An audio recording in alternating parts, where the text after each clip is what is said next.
আসসালামু আলাইকুম সবাইকে। তো এটা হলো আমাদের দুহারের মেঘলা বাজার, ঠিক আছে? তো ৩-৪ দিন ধরে প্রায় দেখতাছিলাম ফেসবুকে যে ফিলিস্তিনের একটি মিছিল হবে আমাদের দুহারের মধ্যে। তো আমার বাসা থেকে প্রায় হুন্ডালে গেলে ২০ মিনিট আর অটোতে গেলে বোধহয় ৩০-৩৫ মিনিটের মতো সময় লাগবো। তো তারপর আর কি আমি আমার খালাতো ভাই প্ল্যান করলাম যে আজকে আমরা যা মিছিলে যোগদান করব। তারপরে চলে আসলাম বাইক নিয়ে। তো বাইক লয়ে আয়া ওইখানে তালামুলা বাইরে একটু এদিকে আসছি। তো এখানে দেখলাম মানে এই হলো কলেজ মাঠ, ঠিক আছে? তো ওই হলো ফিলিস্তিনের পতাকা নিয়ে ফটো শুট করবা লাগছে, একটু পরে ফেসবুকে ছাইড়া দিব।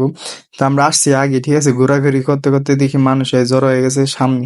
তো সামনে লোক জড়োর মধ্যে উপরে ডোনাল্ড ট্রাম্পের মুখটা রাইখা থুয়া দিছে। তো আমার মনটা চাইছিল যে একটা লাত্তি মারি। তো আমার মনে মনে আশা আসলো, আমি আমার খালতো ভাইয়েরও গেছি যে ভাই আমি ওর মুখের মধ্যে লাত্তি মারুম, তুই আমার একটা ভিডিও করে দিবি, ঠিক আছে? তো ওই গেছিল ঠিক আছে, কিন্তু মানে ওইটা হলো একদম সবার সামনে। তো আমরা পিছিয়ে ঘুর ঘুর করতে করতে পড়ে গেছে গা পিছন সাইডে, কিছু করার নাই। তো দেখতেই পারতাছেন তো মানুষ কত হবে। অবশ্যই মানুষ তো হবে, কারণ আমরা তো ফিলিস্তিনের জন্য কিছু করতে পারতাছি না। যদি আমাদের এখান দিয়ে ৪টা চিল্লানিতে আমাদের এই হাঁটা একটা মিছিলে যদি ফিলিস্তিনি একটুকু উপকার হয়, তাহলেই আমাদের জন্য অনেক, ঠিক আছে?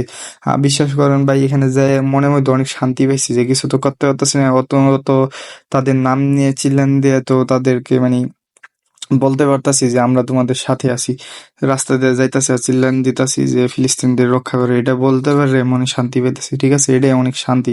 কিছু তো করার নাই বা কিছু করতে পারবো না, আমাদের ওরকম ক্ষমতাও নাই, ঠিক আছে? তো আর কি, তো এইভাবেই দেখতে দেখতে মিছিলটা শেষ পর্যায়ে এসে বললো। তারপরে আমরা মানে বাইক নিয়েছিলাম, বাইক লয়ে আর জামগা কি করার।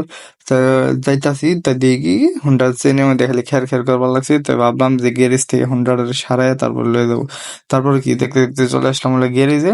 তো গ্যারেজে এসে বললাম ভাই এই হুন্ডার চেনটা ঠিক করে দেন। তো এই যে পিচ্ছিরে দিল। তো পিচ্ছিরে দেখে মায়া লাগলো, মানে ৭-৮ বছর কাম করে খাইবার লাগছে পেটের দায়। তো আজকের ভিডিওটি এই পর্যন্ত ভাই।